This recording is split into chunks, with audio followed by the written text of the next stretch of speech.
cette présentation. Donc le président de la communauté de communes du Moyen-Verdon que je suis est très heureux de vous rencontrer ce soir et de vous proposer comme chaque été et comme chaque année, en fin d'été, une présentation du travail qui est fait par la stagiaire qui est recrutée sur le Moyen-Verdon. Donc, elle est où? Elle est là, voilà. Je suis là. Voilà. Donc, dire que, écoutez, le Moyen-Verdon, la communauté de communes est partenaire, plus que partenaire de cette opération, puisqu'on a lancé ceci depuis quelques années. Et à la demande de la mairie de Castellane à l'époque, donc la communauté de communes a pris le relais. Et aujourd'hui, donc, on va voir un petit peu le résultat de cet inventaire des collections. Chaque année, on progresse, puisque un travail annuellement qui est fait et qui donne un rendu intéressant en matière de numérisation derrière. Et donc aujourd'hui on est là pour faire cette présentation et encore une fois je confirme l'engagement que le Moyen-Verdon a pris en collaboration avec Petra Castellana et on continuera à travailler en partenariat avec l'association présente sur Castellane mais qui est également présente sur tout le Moyen-Verdon, puisque nous organisons également annuellement des conférences sur le territoire, conférences tournantes sur 3 ou 4 sites chaque année. Voilà, donc encore une fois, le Moyen-Verdon, la communauté de communes, est un partenaire incontournable de l'association Petra Castellana et je m'en félicite et je vous remercie encore une fois d'être là. Voilà. Bienvenue à la Maison Nature et Patrimoine, dans la partie qui nous est dévolue. Je vois que les animations du mois d'août de chaque année ont du succès. L'année dernière, on avait eu du monde aux réserves, vous vous rappelez, on n'arrivait plus à se... Rentrer. On n'arrivait plus à pénétrer dans cet espace contigu. Bon, l'espace il est toujours contigu, mais c'est bon signe. Voilà, donc bienvenue. Merci de l'attention que vous portez à Petra et aux activités qu'on fait. Comme tu as dit, le chantier avance. Il est loin d'être achevé. La numérisation et la couverture photo des collections, et surtout les fiches, c'est loin d'être achevé, mais on verra peut-être le bout. En tout cas, merci aussi à l'engagement de la communauté des communes de ce partenariat qui perdure. C'est vrai qu'il y a tout un travail qui est mené avec le club photo, qui est mené avec des stagiaires, les uns complétant les autres. Donc merci à Anna pour les 6 mois passés parmi nous.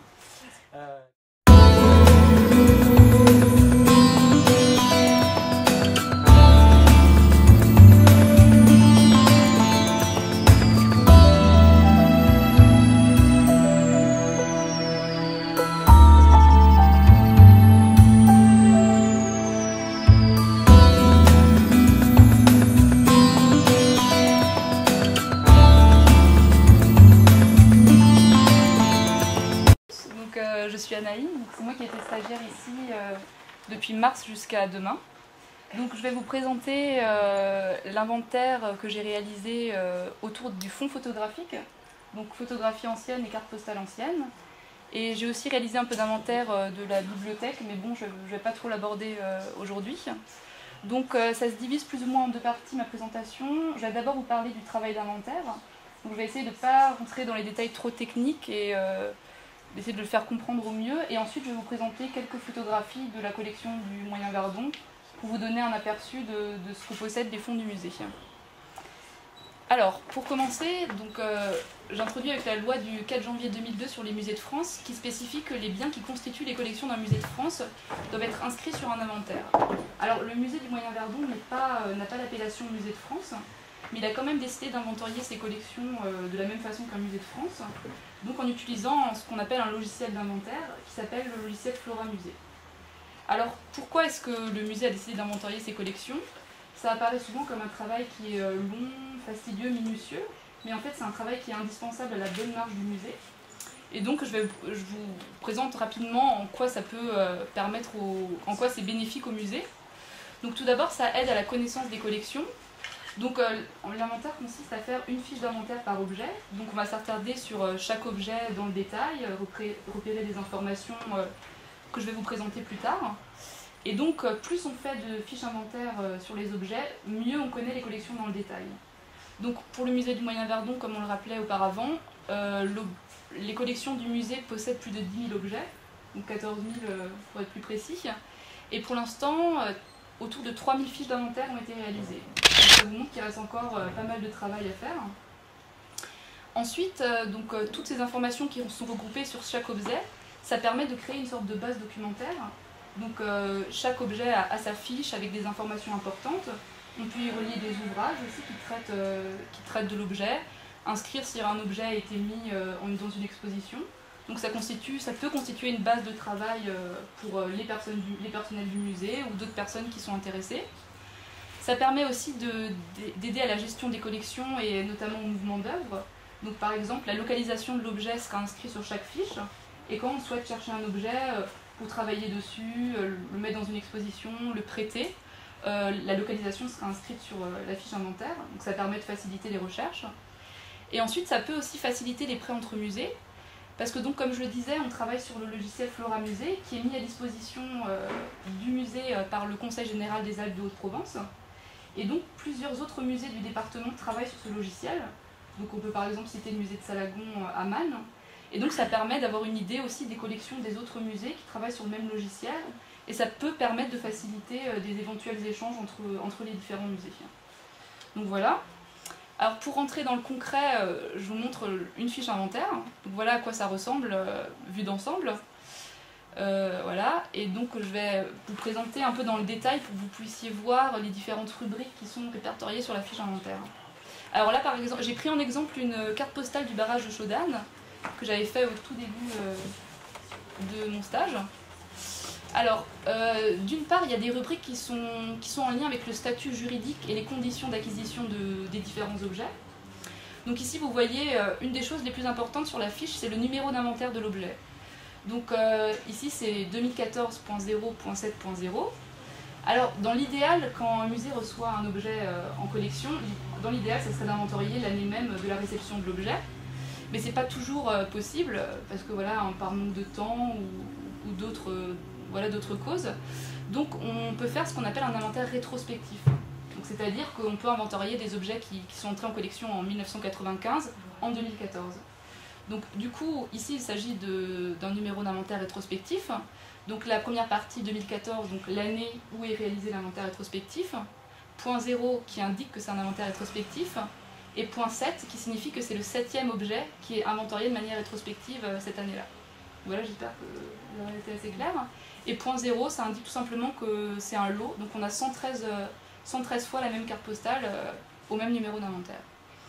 Ensuite, on a aussi l'ancien numéro d'inventaire, donc ici c'est 3921. Alors pour le musée du Moyen-Verdon, c'est assez important de l'inscrire parce que quand le musée a commencé à exister à ses débuts, les numéros d'inventaire étaient allés de 1 à n, donc le 300e objet avait le numéro 300 et le 3920e objet avait le numéro 3921.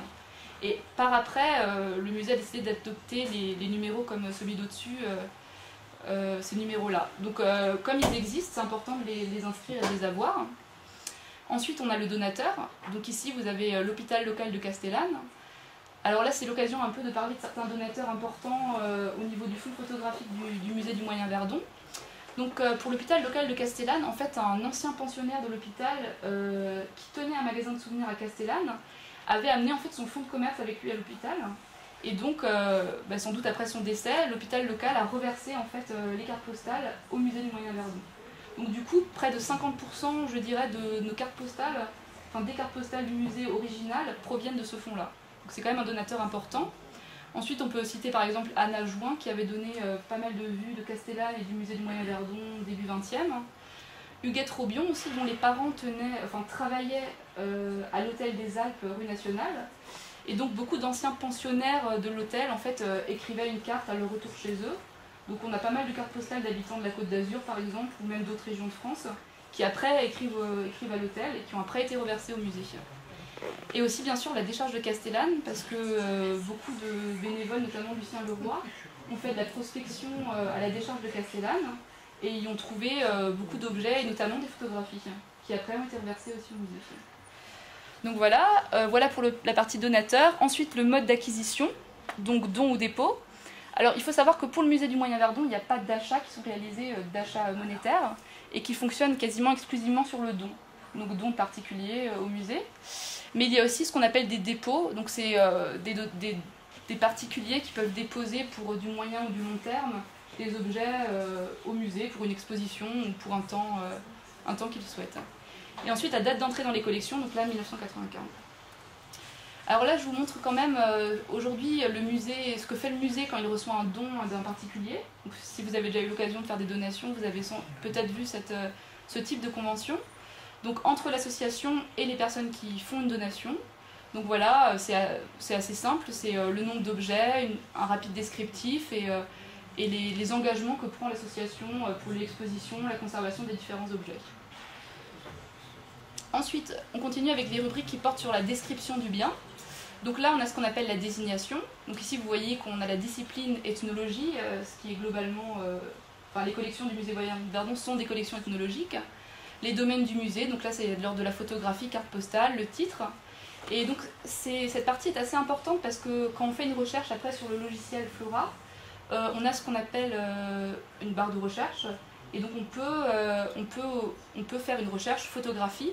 Et donc tous les biens qui sont répertoriés dans la dénomination photographie vont apparaître et ça facilite grandement les recherches qu'on fait sur les collections. Ensuite, il y a une description, donc matière, technique de réalisation. Ici, vous avez papier cartonné, les mesures. Là, on a une description qui est quand même assez spécifique à la photographie parce qu'il y a le type de prise de vue, par exemple, le type de lumière aussi. Donc voilà, ça c'est spécifique à la photographie et toutes les inscriptions qu'on répertorie de l'objet, qu'on répertorie en fait sur la fiche inventaire. L'état de conservation aussi, est-ce que le bien est en bon état, mauvais état, est-ce qu'il a il a été confronté à l'humidité, est-ce qu'il est déchiré, donc ça il faut l'inscrire. Et ensuite des rubriques complémentaires, donc l'auteur ou l'exécutant, photographe, éditeur, imprimeur par exemple.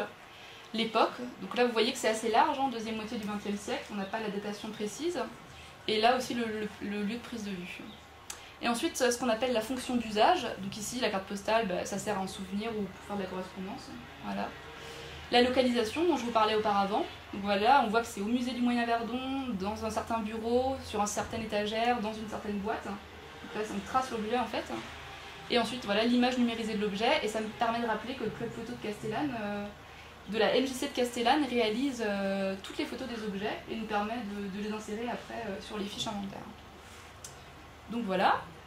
Alors pour parler du fonds photographique de manière plus spécifique, alors pour les bornes chronologiques et géographiques, donc les collections du musée du Moyen-Verdon vont de la fin du 19e, donc année 1880, quand la photographie se démocratise entre guillemets, jusqu'à nos jours. On a des photos des années 80, 90. Et pour la zone géographique, donc c'est essentiellement le Moyen-Verdon, vous allez voir surtout Castellane et ses alentours. Après, comme je disais, on a certaines photos de la Côte d'Azur par rapport justement à l'Hôtel des Alpes, mais c'est quand même essentiellement le Moyen-Verdon, et je vais essayer de me concentrer sur le Moyen-Verdon comme je travaille pour la communauté de communes du Moyen-Verdon. Voilà, ensuite, par rapport au fonds photographique, il y a une distinction assez importante qui est à faire pour l'inventaire. Donc le musée possède des cartes postales originales, des photographies originales qui ont été données par des particuliers et qui sont reportées sur des fiches biens, donc comme la fiche que je vous ai montrée auparavant. Donc ça représente 206 fiches, mais le musée aussi possède énormément de reproductions photographiques. Donc des reproductions laser pour les décennies précédentes, aujourd'hui des scans tout simplement de photos. Donc il ne possède pas les originaux, mais il a ces reproductions qu'il peut utiliser de plusieurs façons. Et du coup on les reporte sur des fiches autres qui sont des fiches photothèques, qui sont plus succinctes. Je vais vous en montrer une juste après. Et donc ça représente 736 fiches. Donc vous voyez qu'il y a quand même plus de reproductions que de photographies originales dans le fond du musée. Et sinon, voilà, je voulais faire quand même un rapide bilan de ce que j'ai fait pendant mon stage pour la communauté de communes. Donc du coup, j'ai rempli 500 fiches biens, donc des fiches photos et des ouvrages, et 700 fiches photothèques. Voilà, donc une fiche photothèque, donc comme ça c'est Kadir de Brandis, donc comme vous le voyez, c'est vraiment plus succinct que la fiche inventaire que je vous ai présentée auparavant.